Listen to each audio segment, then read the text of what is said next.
एक बार की बात है, कई सालों पहले सोनापुर गांव में एक भयानक हवेली थी, जिसके बारे में तरह तरह की अफवाहें फैली थी।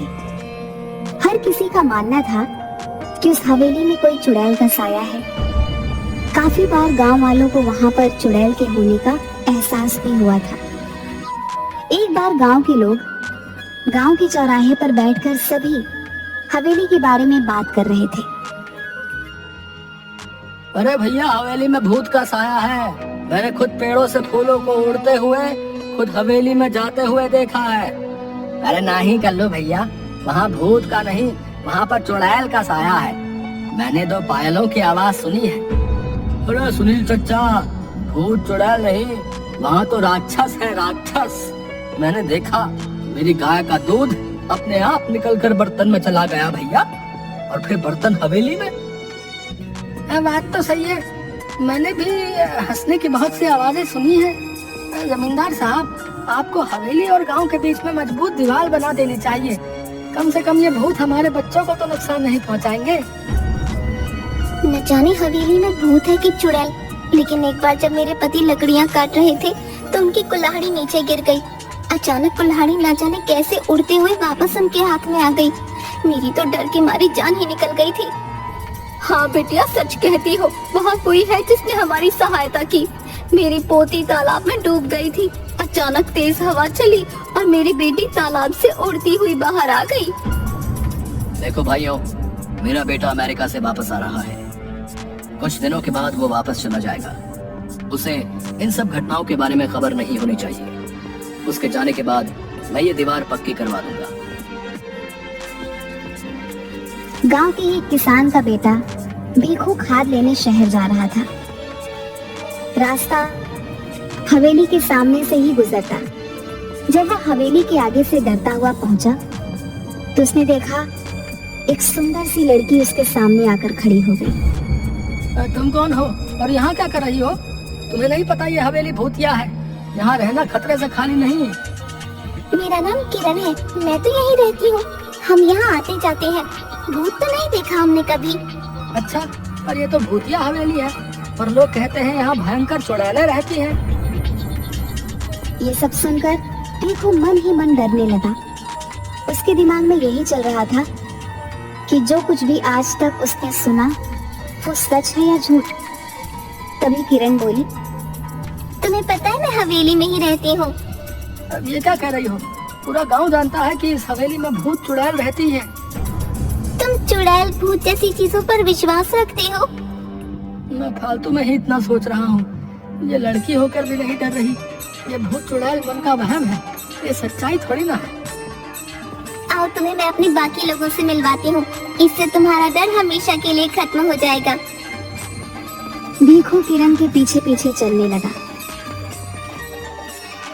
कि अचानक उसे जोर का धक्का लगा और वह हवेली की पहाड़ी से नीचे गिर गया। गांव वाले तुरंत दौड़ते हुए भीखू के पास आए और पूछने लगे क्या हुआ। तभी भीखू के मुंह से बस ये शब्द निकले, हवेली, लड़की, किरण, हवेली।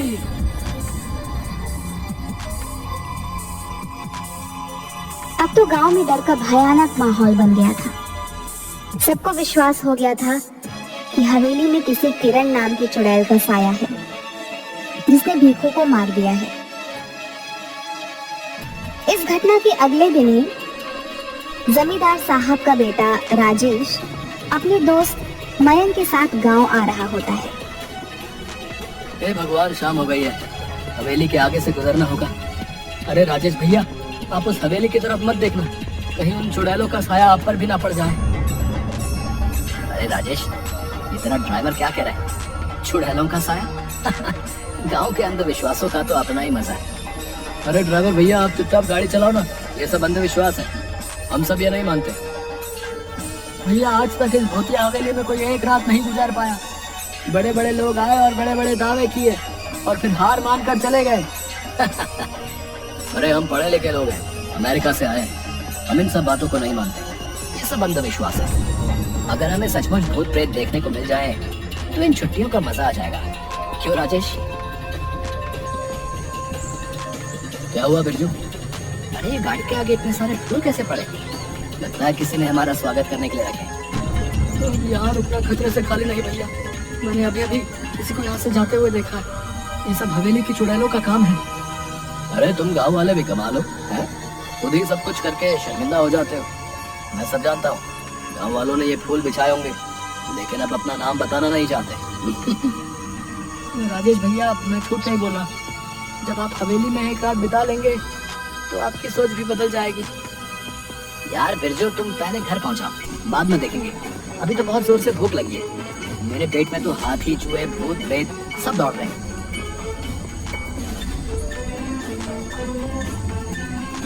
कुछ ही देर में दोनों दोस्त घर पहुंच जाते हैं और आराम से सो जाते हैं। अगले दिन जब वह गांव घूमने जाते हैं तो फिर गांव वाले उन्हें हवेली के पास जाने से मना करते हैं।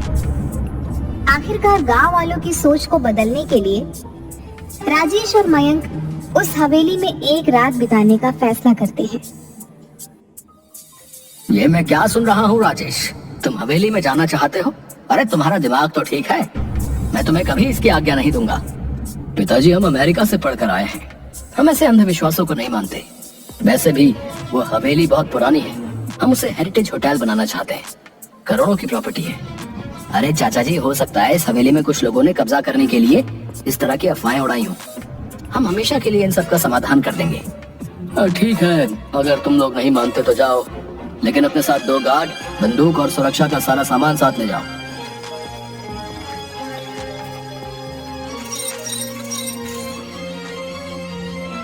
आप लोग सो जाइए, हम सब बाहर ही बैठे हुए हैं, कोई भी बात हो तो तुरंत आवाज दीजिएगा। राजेश उठ यार, ये सब क्या हो रहा है? अबे अबे ये पलंग हवा में कैसे उड़ रहा है और ये गाने की आवाजें भी आ रही हैं। ये खुशबू, ये तो कमल के फूल की खुशबू है, लेकिन इस पुरानी हवेली में कमल का फूल कहाँ से आया? इतनी मीठी आवाज तो सिर्फ परियों की हो सकती है, भूत और राक्षस के नहीं। या फिर हम लोगों को डराने के लिए ये किया जा रहा है।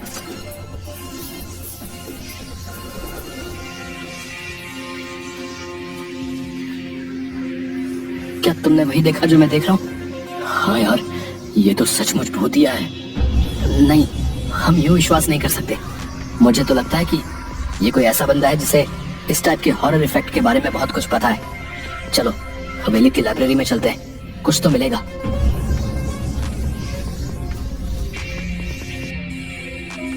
ये किताब दूसरी दुनिया की परियों की है, जो कभी कभी उस दुनिया से इस दुनिया में घूमने आया करती थी। 150 साल पहले ये हवेली उन्हीं परियों का अतिथि गृह हुआ करता था, जहाँ पर वे अपना समय बिताने आया करती थी। अतिथि गृह क्या होता है? गेस्ट हाउस, यानी कि हम लोग एक परियों के गेस्ट हाउस में हैं। हाँ भाई, ये तो कमाल हो गया। मेरा ख्याल है हमें बिना आवाज किए चुपचाप देखना चाहिए कि असलियत क्या है, क्योंकि अभी तक हमें परियां नजर नहीं आई है।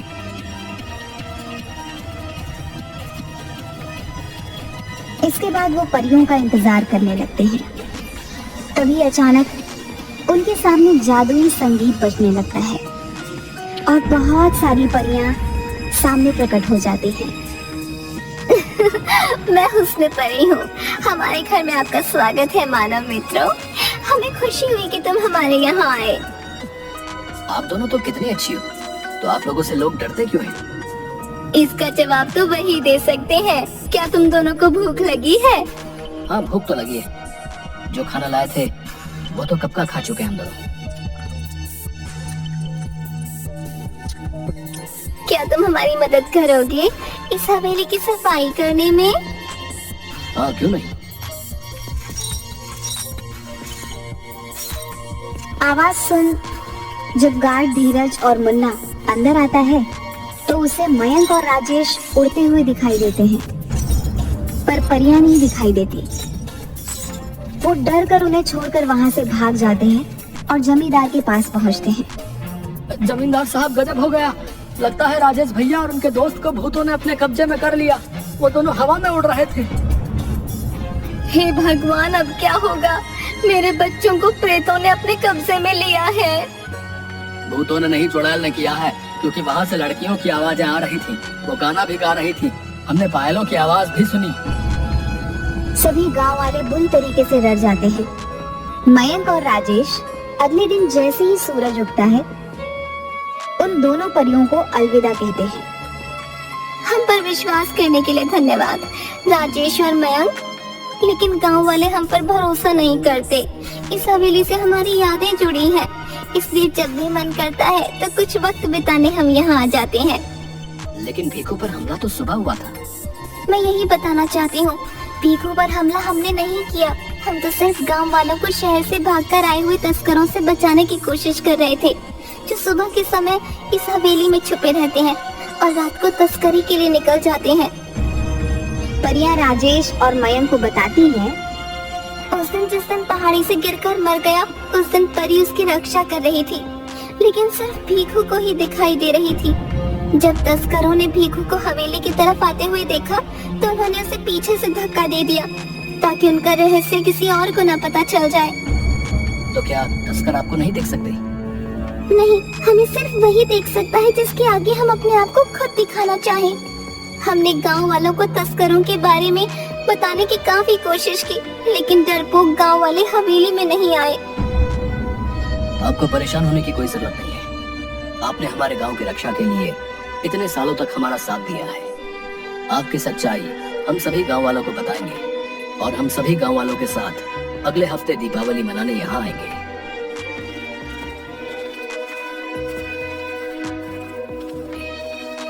राजेश और मयंक सारी कहानी सबको बताते हैं। पुलिस को तस्करों की सूचना दे दी जाती है। पुलिस छापेमारी करती है और सभी तस्करों को गिरफ्तार कर लेती है। अरे आज तुम सब लोग हत्या चढ़े हो। अब देखो इंस्पेक्टर टोंडे तुम लोगों के साथ क्या करता है। सबके नाक में दम करके रखा था। थानेदार साहब धन्यवाद वक्त से आने के लिए। आप इन सबको कड़ी से कड़ी सजा दिलवाइएगा। इन्होंने भीखू की हत्या भी की है। अरे ले चलो रे इन सबको गाड़ी में भर के। आप सब गांव वालों को अब इस हवेली से डरने की कोई जरूरत ना है। कुछ ना होते ये भूत प्रेत। समझदार बनाओ तुम सब राजेश और मयंक की तरह। गांव वालों को राजेश की बात पर भरोसा होने लगता है। दिवाली के दिन सभी गांव वाले हवेली की तरफ चल देते हैं। परियों ने पूरी हवेली को दीपों से सजाया होता है। हवा में आतिशबाजी होने लगती है। परियां सबके सामने प्रकट हो जाती हैं।